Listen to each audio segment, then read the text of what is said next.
جس سے حساب کتاب نہیں. کاش کہ میں گھاس کا تنکا ہوتا جو آج ہے اور کل آگ میں جلا دیا جاتا. ختم ہو. اس سے محاسبہ کوئی نہیں. وہ جس کے احساس سے کہ حضرت عمر جو ہے اپنے انتقال کے وقت سخت بے چین، ان کے بیٹے حضرت عبداللہ ابن عمر رضی اللہ تعالیٰ عنہما نے ان کا سر جو ہے وہ اپنی زانوں پر رکھ لیا تو کہا نیچے ڈال دو. ایک عجیب بے کلی اور بے چینی. انہوں نے کہا ابا جان آپ کیوں پریشان ہیں؟ آپ تو عشرہ مبشرہ میں سے، آپ کو تو اللہ تعالیٰ نے جنت کی بشارت حضور کے ذریعے سے اس دنیا میں دی. حضرت عمر فرماتے کہ خدا کی قسم اگر قیامت کے دن عمر برابر سرابر پر چھوٹ گیا تو بہت بڑی کامیابی. یہ احساس حضرت علی کا حال کیا ہوتا ہے. ابھی جو آپ نے حافظ صاحب سے سنا یہ حضرت علی کا معاملہ کہ ایک تیر پیوست ہو گیا تھا، کسی طرح نکل نہیں رہا. حضرت علی نے فرمایا کہ اچھا چھوڑو مجھے، میں نماز کی نیت پڑھتا. نماز کی نیت پڑھتے تھے تو لرزتے تھے. کہا کس کے سامنے کھڑا ہوں اور کس کے سامنے مجھے ایک دن جواب دہی کے لیے کھڑا ہونا ہوگا. لن تزولا قدم ابن آدم، حضور نے خبر دی ہے ابن آدم کے قدم ہل نہیں سکیں گے. جیسے مجرم کھڑا ہوتا کٹہرے کے اندر، اس کٹہرے میں سے ہل نہیں سکو گے. حتی یسأل عن خمس، جب تک کہ 5 چیزوں کا حساب نہ لے لیا. وہ 5 چیزیں کیا ہے؟ کان کھول کر سنیے. عن عمرہ فیما افنا، عمر کا حساب دو. یہ 80 برس اور 70 برس ہم نے تمہیں دنیا میں دیے، کہاں ضائع کیے.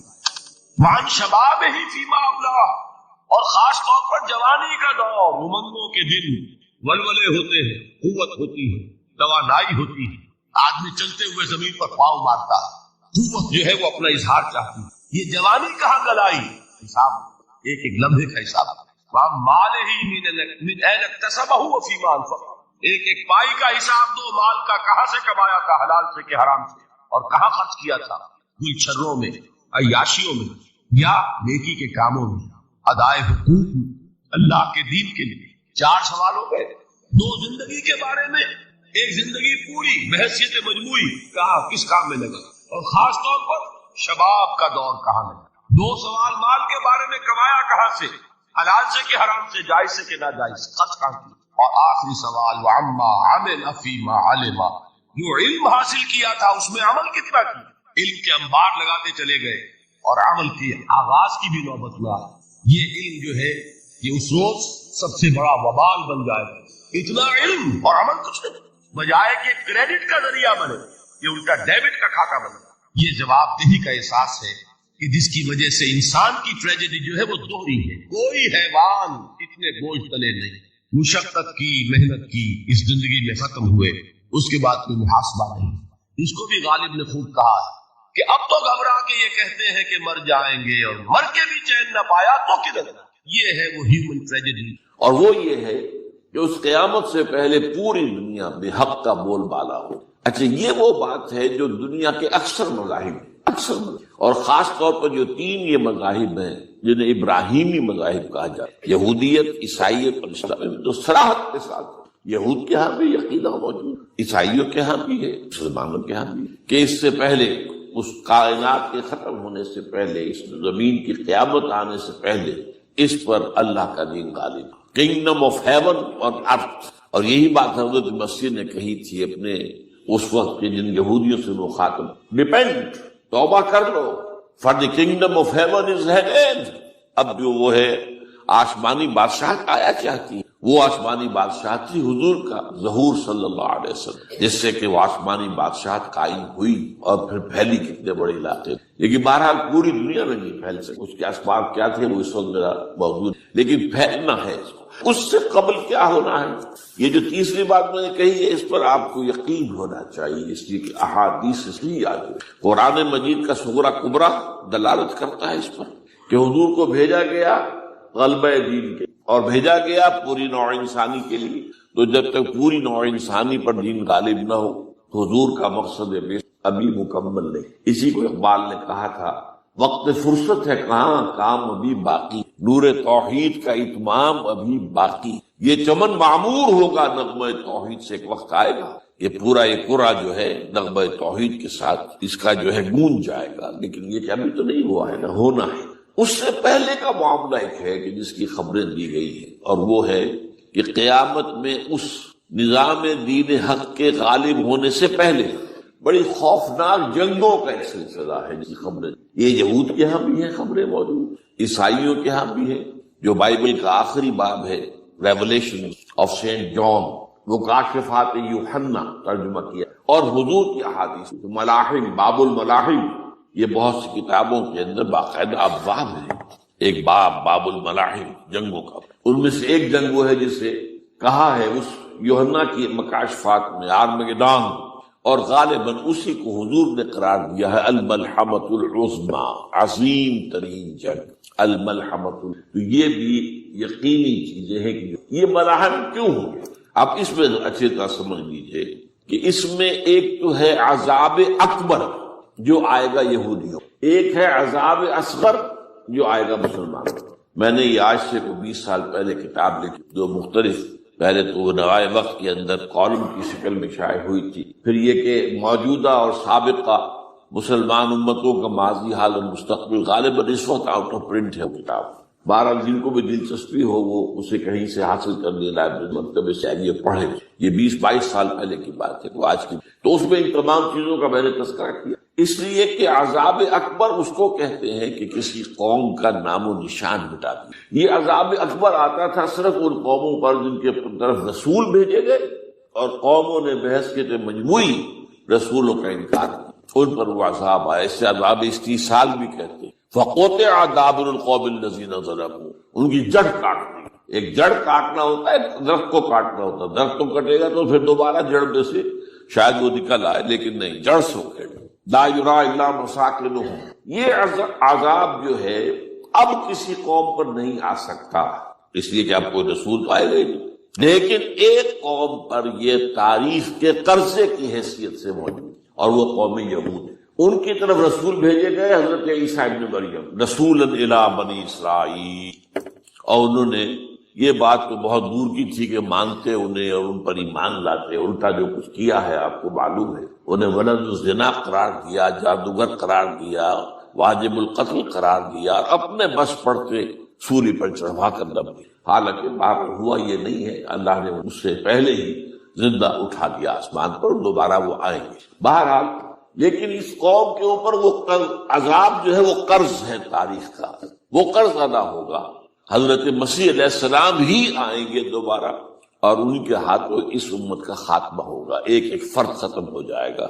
یہ جب میں نے یہ باتیں کہی تھی تو امریکہ میں یہودیوں نے بڑا شور مچایا، میرے خلاف جو ہے ان کی ایک مہم نکلی یہودی کی طرف سے کہ اس کی کتابیں وغیرہ، اس کے ویب سائٹ بند کرو، یہ جو ہے اینٹی سیمیٹک ہے، یہ کہتا ہے سب یہودی قتل ہو جائیں گے۔ یہاں پر بھی جو میرے ساتھ ایک ڈائیلاگ کرنے کے لیے کوئی 12-13 پروفیسر آئے تھے امریکہ وغیرہ، ان میں سے جو یہودی تھا تو اس نے بہت ناراضگی کا اظہار کیا، آپ کہتے ہیں سارے یہودی ختم کر دیے جائیں گے، یہ بات ظاہر بات ہے پیلیٹیبل نہیں۔ لیکن پھر ہمارے ساتھی جو وہاں پر تھے امریکہ میں پریشان ہوئے کہ آپ کے خلاف یہاں پر اب یہ مہم شروع ہو، تو میں نے بتایا کہ جو زائنسٹ ہے، جوش زائنسٹ، اور اس کے ساتھ ہے کرسچن زائنسٹ۔ کرسچن زائنسٹ کا رسالہ نکلتا ہے ٹرمپٹ، جو فلاڈلفیا ٹرمپٹ، اس کے مدیر نے خود لکھا ہے کہ 80% یہودی قتل ہو جائیں گے۔ اس کو میں نے یوں سمجھا ہے کہ 20% وہ ہوں گے کہ جو حضرت مسیح کی آمد ثانی پر ایمان وہ بچ جائیں گے، لیکن باقی جو اڑے رہیں گے اس کے بعد بھی تو وہ ختم کی۔ تو یہ عذاب الاکبر جو ہے تاریخ کا ایک قرض ہے کہ جو ادا ہوگا، ورنہ کسی اور قوم پر یہ عذاب اکبر اب نہیں۔ لیکن دوسرے درجے میں یہ عذاب ہوگا امت مسلمہ پر۔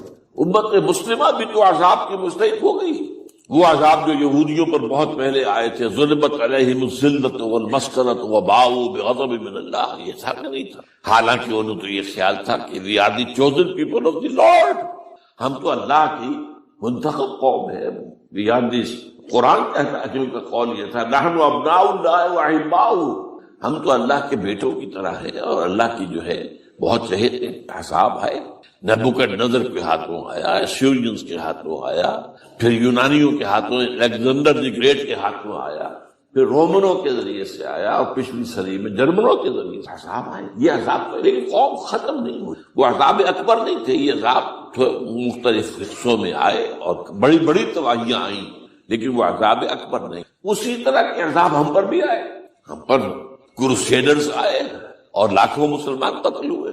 یروشلم ہمارے ہاتھ سے 88 برس تک نکلا رہا اور اس پر عیسائیوں کو قبضہ رہا۔ ندیاں خون کی بہہ گئی مسلمانوں، اور پورا میڈیٹرینین کا ایریا جو ہے تقریباً قبضے میں رہا ہے عیسائیوں، پورا یورپ اس وقت آیا تھا۔ جو کروسیڈ نا 250 برس تک وہ جاری رہے، waves after waves of the crusaders coming and attacking and conquering the cities, یہ جتنی بھی فلسطین وغیرہ کا علاقہ ہے جس کے اندر ان کا اثار ہے، اور شام کا علاقہ سارے۔